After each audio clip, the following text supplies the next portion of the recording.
का बतलाई हो, कैसे समझाई हो, अब हो के जुदा तुमसे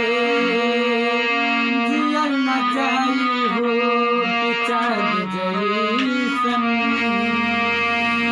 चाँद जैसन चेहरा तोहार दिल हमार ले गई कि चाँद जैसन चेहरा